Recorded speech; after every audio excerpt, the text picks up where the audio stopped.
आणि निकषात न बसणाऱ्या शेतकऱ्यांसाठी विचार सुरू आहे। सर्व शेतकऱ्यांना कर्जमाफी मिळणार आहे। पाऊस यंदा उशिरा येणार आहे। पेरणीची घाई शेतकऱ्यांनी करू नये असं आवाहन कृषी मंत्री दत्तात्रय भरणे यांनी शेतकऱ्यांना केलं।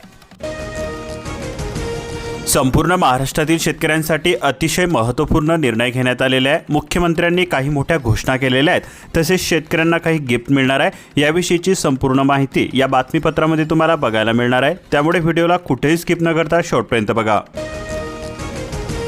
मान्सून लांबलेला असून चिंता आता वाढलेली आहे। मुंबईसह उर्वरित महाराष्ट्रामध्ये 20 जूनपर्यंत ओढ देणार मान्सूनच्या हुलकावणीने शेतकरी चिंतेमध्ये सापडलेला आहे, कारण अल निनोचा प्रभाव कारणीभूत ठरतोय। पेरण्या लांबल्याने शेतकरी काळजीमध्ये सापडलेला आहे। राज्यामध्ये उष्णतेची लाट अजून सुद्धा कायम आहे।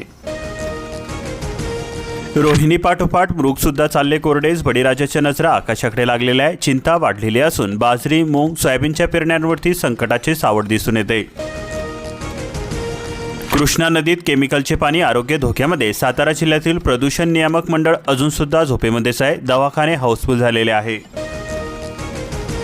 वीज खंडितमुळे ग्रामस्थ त्रस्त झालेले असून मोडणीम परिसर वाढीव ट्रान्सफॉर्मरवरती लिंक लाईनची कामे अपूर्ण। 65,000हून अधिक शेतरस्त्यांना संकेताक। अतिक्रमत रस्त्यावरील अडथळे दूर करण्यासाठी महसूल विभागाची कारवाई केली जाते। अवकाळीग्रस्त शेतकऱ्यांना 14,98,00,000ची मदत जाहीर करण्यात आलेली आहे। डीबीटीद्वारे खात्यामध्ये जमा होणारा निधी छत्रपती संभाजीनगर विभागातील 2,377 शेतकऱ्यांना 2,96,00,000 रुपये वितरित केले जाणार आहे। विभागनिहाय मंजूर झालेला निधी तुम्ही इथे सविस्तरपणे बघू शकता। पावसाच्या विलंबनामुळे शेतकरी बागायतदार हवालदिल झालेले आहे। तीव्र उष्णतेचा बागांवरती परिणाम होतोय। पाणी टंचाईची समस्या सुद्धा अधिक तीव्र आहे। सोयाबीन, भुईमुग बियाणे मिळवण्याऐवजी शेतकऱ्यांच्या पत्रिकेवर आर्थिक भुर्दंड पडतोय। सरकारी योजनेचा बोजवारा प्राधान्याने ऑनलाईन अर्ज भरणारा बियाण्यांपासून वंचितच राहतोय। ऑनलाईन खत विक्रीमुळे शेतकरी हैराण झालेले आहे। बळीराजाकडून ऑफलाईन पद्धतीची मागणी केली जाते। ग्रामीण भागामध्ये गंभीर स्थिती आहे। पेरणीच्या काळामध्ये वेळेत खते नाहीत। गडहिंग्लज उपविभागामध्ये 60% पेरण्या रखडलेल्या असून खरीप हंगाम संकटामध्ये सापडलेला आहे। उगवलेले पिके सुद्धा करपू लागल्याने शेतकरी हवालदिल झालेले आहे। दुबार पेरणीचे संकट कायम आहे। भात, नाचणा, तरवा संकटामध्ये सापडलेला आहे। कासरी खोऱ्यामध्ये पावसाची दडी पडलेली असून शेतकरी हवालदिल झालेले आहे। सर्वांचेच लक्ष आता आभाळाकडे लागलेले आहे। तारडीचे पाणी उद्योगाकडे शेतकऱ्यांच्या हक्कावरती गदा येते। उपसा सिंचन योजना रखडल्याने नाराजी व्यक्त होते। भविष्यामध्ये टंचाई व संघर्षाची भीती कायम आहे।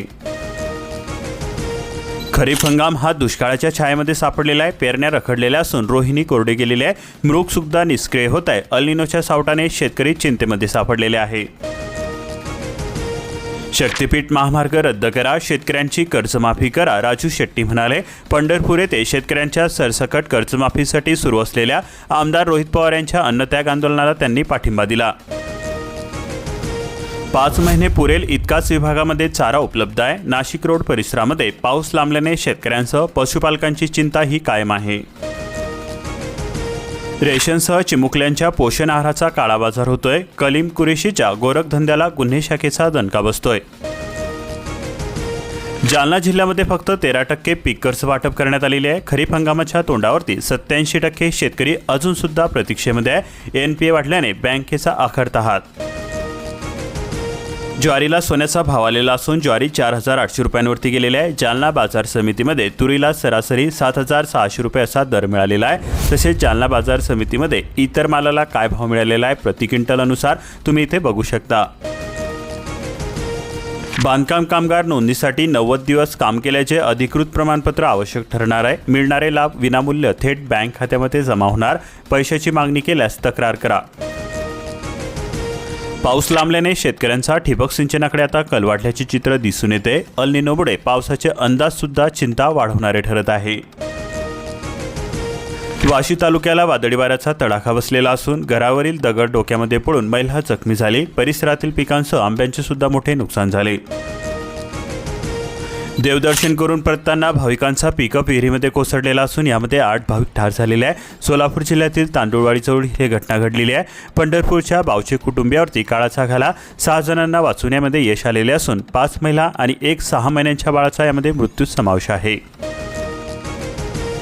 राज्यामध्ये मान्सूनची प्रतीक्षा ही कायम असून महाराष्ट्रासह दक्षिण व उत्तर भारतामध्ये 18 जून नंतर पाऊस पडणार. अकोला जिल्ह्यासाठी 34,89,000 रुपये निधी मंजूर करण्यात आलेला आहे. अवकाळीग्रस्तांसाठी दिलासा मिळालेला असून 14,58,00,000 रुपयांचा निधी मंजूर करण्यात आला. मशागत झाली, बी बियाणे सुद्धा सज्ज, शेतकरी मात्र चिंताग्रस्त. रोहिणी आणि मृग नक्षत्रामध्ये पावसाची दांडी, आता भिस्त आद्र नक्षत्रावरती. उरड निंबा परिसरामध्ये दमदार पाऊस झालेला असून शेतकऱ्यांना मोठा दिलासा मिळतोय. बत्तीगुल महावितरणाविरोधामध्ये ग्रामस्थांची नाराजी व्यक्त होते. महाराष्ट्रामध्ये पाऊस लवकर न आल्यास भीषण पाणीटंचाई भासणार. 24.74% जलसाठा फक्त शिल्लक आहे. 3,500 गावे, वाड्यांची तहान टँकरवरती. गतवर्षीच्या तुलनेमध्ये 5% घट झालेली आहे. जहाजांचे इंजिन निकामी असून 11 भारतीयांची सुटका केलेली आहे. ओमान किनाऱ्याजवळील ही घटना घडलेली आहे. बचावासाठी ओमानी अधिकाऱ्यांची मदत. अकोला जिल्ह्यामध्ये धरणांमधील पाण्याचा आता पिण्यासाठीच वापर केला जातोय. बेकायदेशीर पाणी उपशावरती कठोर कारवाईचे निर्देश देण्यात आलेले आहे. कृषी केंद्र व्यावसायिकांची मनमानी होत असून शेतकरी वेठीस पडलेले आहे. तेल्हारा येथील कृषी केंद्राच्या कारभाराबाबत नाराजी व्यक्त होते. तपासणीची मागणी केली जाते.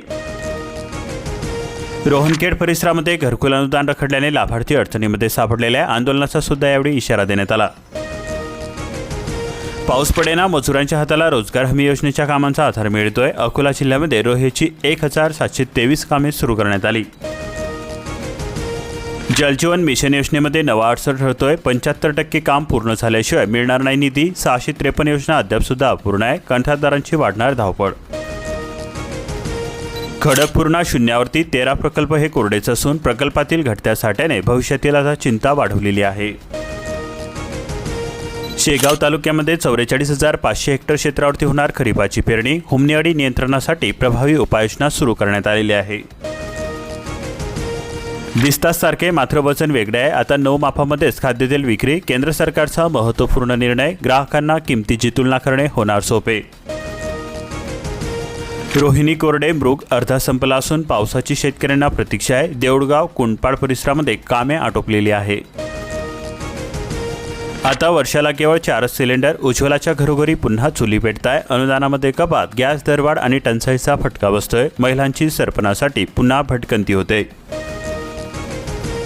कडव्यासह हिरव्या वैरणीचे दर गगनाला भिडलेले असून पावसाने ओढ दिलेली आहे. पशुपालकांमध्ये चिंता व्यक्त होते. 3,000 रुपये प्रति गुंठा भाव मिळाल्याने पशुपालकांची कोंडी होते. केळीचे भाव वाढलेले आहे. मात्र उत्पादनामध्ये 30% घट झाल्याने निराशाच होते. निसर्गाच्या लहरीपणामुळे शेतकरी हवालदिल झालेले असून कडाक्याचे ऊन, वादळामुळे बागा उद्ध्वस्त झालेल्या आहे. गाळ नव्हे, सर्वांसाठी हे सोनंच आहे. मोती उगवले आणि पाणीही वाढले. अनुदानही मिळाले. 173 धरणातून 1.27 लाख क्युबिक मीटर गाळ उपसला आहे. 1 लाख मेगाटन कांदा खरेदीचे उद्दिष्ट असून प्रत्यक्षामध्ये झाली 250 मेगाटन खरेदी. सूत्र यंत्रणेमुळे 18 केंद्रांना लागणार टाळे. नाफेडची कांदा खरेदी केवळ फार्स आहे. कांदा दर घसरणीनंतर दीर्घकालीन उपायांसाठी तज्ज्ञांची उपसमिती. 15 दिवसात अहवाल सादर करण्याचे निर्देश देण्यात आलेले आहे. राज्य सरकारने उचलले महत्त्वाचे पाऊल. काळ्या बाजारामध्ये जाणारे 17 लाखांचे रेशन, अंगणवाडी, पोषण आहार जप्त करण्यात आलेला आहे. छत्रपती संभाजीनगर परिसरामध्ये गुन्हे शाखेने उघडकीस आणले रॅकेट. 5 आरोपींविरोधामध्ये गुन्हा दाखल करण्यात आला. 30 जणांना अटक करण्यात आली. शेतकऱ्यांनी बी बियाणे खरेदी केले. पावसाने तात्काळ ठेवले. यंदा 30,000 हेक्टरवरती कपाशी लागवडीचा अंदाज व्यक्त होतोय. पावसाचा अंदाज दिसेना, केवळ घामाच्या धारा. मृग नक्षत्र कोरडे गेले, तसेच पेरण्याही रखडलेल्या आहे. शेतकऱ्यांच्या चेहऱ्यावरती पुन्हा चिंतेचे ढग दिसून येत आहे. गोरेगाव पेहणीमध्ये वादळी वाऱ्यांचे तांडव झालेले असून अनेक घरांवरील पत्रे उडाले. केळीबागांचे नुकसान झाले. महसूल पथकाने दिली भेट. एल निनोचे संकट असून तरीसुद्धा हळदीवरच शेतकऱ्यांचा भरोसा बसतोय. हळदीला 13,000 रुपयांचा दर मिळतोय. एसटी कर्मचाऱ्यांचा एल्गार. आर्थिक मागण्यांसाठी 29 जूनपासून राज्यभर बेमुदत धरणे आंदोलन होणार. वसमत आगारसह राज्यभरामध्ये आंदोलनाचे हत्यार. आता वर्षाला केवळ 4 सिलेंडर. उज्ज्वलाच्या घरोघरी पुन्हा चुली. बदलत्या नियमांचा फटका बसतोय. सवलतीच्या LPG गॅस सिलेंडरच्या संख्येमध्ये मोठी कपात झालेली आहे. आजपासून किलबिलाट होणार 31,604 चिमुरड्यांचे शाळेमध्ये पडणार पहिले पाऊल. विद्यार्थ्यांना पहिल्याच दिवशी मिळणार नवी पुस्तके. कुठे मिरवणूक काढून तर कुठे फुले देऊन होणार स्वागत. कांद्याचे भाव शासनाने वाढवले. मक्का आणि सोने चांदी महागलेले असून व्यापारी धास्तावले. गुळाने तेजीचा उच्चांक गाठलेला आहे. भोकरदन तालुक्यासाठी 73% पाठ्यपुस्तके. पालकांनाही दिलासा मिळतोय. भोकरदन तालुक्यातील जिल्हा परिषदेच्या 1ली ते 8वीच्या 22,420 मुलांना देणार पुस्तके. सळई सिमेंटच्या दरामध्ये घसरण बघायला मिळत आहे. बांधकामाला मिळणार दिलासा. सळईचे दर प्रति टन 13,000 रुपयांनी घटलेले असून सिमेंट सुद्धा झाले स्वस्त. महाडीबीटीची सोडत झाली. बियाणे वाटप सुरू. अर्जदारांना पत्ताच नाही. अनेक शेतकऱ्यांना मिळाला नाही लाभ. मृग नक्षत्रामध्ये सुद्धा गोदाकाठ कोरडाच आहे. पेरण्या रखडलेल्या असून खते बियाण्यांचा कृत्रिम तुटवडा दाखवून शेतकऱ्यांची होते आर्थिक लूट. कर्जमाफीला ॲग्रिस्टेक बंधनकारक ठरणार आहे. हजारो शेतकरी राहणार वंचित. 4,77,000 खातेदारांपैकी 91,000 जण नोंदणीविना. आता हे नवलच ठरते. स्वर्गामध्ये सुद्धा होते शेती. भूमिहीन घरामध्ये पेरतायत बियाणे. कृषीचा साक्षात्कार होतोय. कृषी निविष्ठा वाटपातील दिव्य गोळाबेरीज करण्याच्या धांदलीमध्ये मैतांची सुद्धा नावे घुसडली आहेत यादीमध्ये.